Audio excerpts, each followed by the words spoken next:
اور جب درس دیتے تو ایک طرف قبر شریف ہوتی تھی نبی صلی اللہ علیہ وسلم کی۔ تو یہ جملہ ان کا بڑا مشہور ہے، کلن یؤخذ و یرد علیہ، ہر کسی کی بات لی جا سکتی ہے جو صحیح ہوگی، اور ہر کسی کی بات چھوڑی جا سکتی ہے جو صحیح نہیں ہوگی، الا صاحب ھذا القبر، سوائے اس قبر والے کی بات کہ یہ کوئی بات چھوڑی نہیں جا سکتی، کیونکہ وہاں سے کبھی غلط بات نکلے گی ہی نہیں۔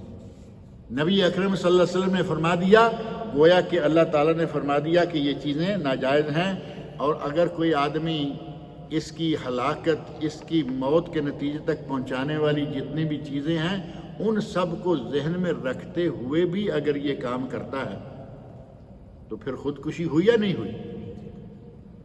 اور خودکشی کرنے والے کا انجام نبی اکرم صلی اللہ علیہ وسلم نے کیا بتایا ہے؟ نبی اکرم صلی اللہ علیہ وسلم ارشاد فرماتے ہیں کہ آدمی جس انداز سے، صحیح بخاری، مسلم، ترمذی، نسائی اور مسند امام احمد کی حدیث، آدمی جس انداز سے خودکشی کرے گا وہ قیامت تک اسی طرح خودکشی کرتا رہے گا۔ یعنی برزخ کا زمانہ کتنا ہے؟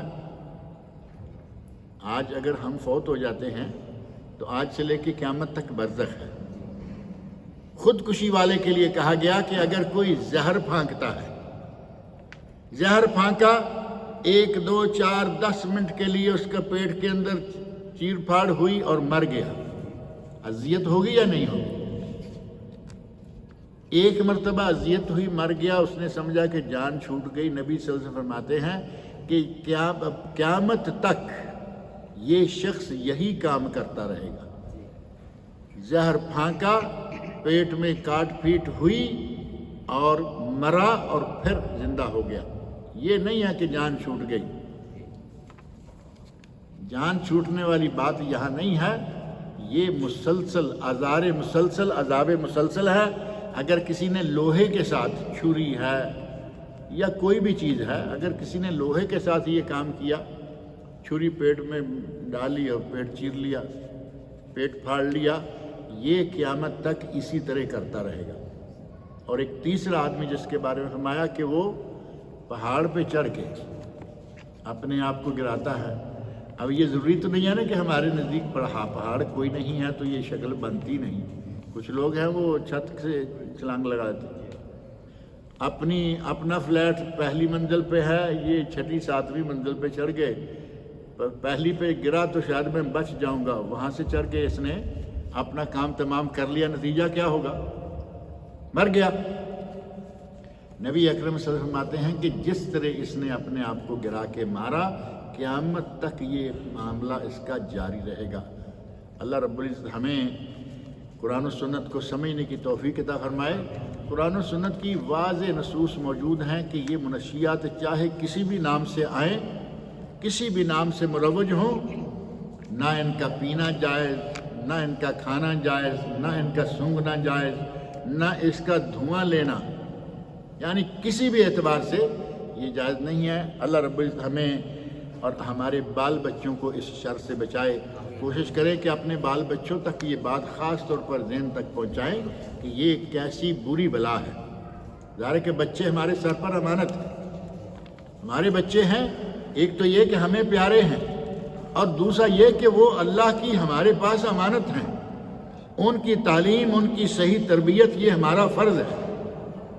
آپ نے بچوں کو چھوڑ دیا، جی بچے اب سمجھدار ہو گئے، اور وہ بچے جا کے ان لوگوں کے ساتھ بیٹھنا شروع ہو گئے جو منشیات کا استعمال کر رہے ہیں۔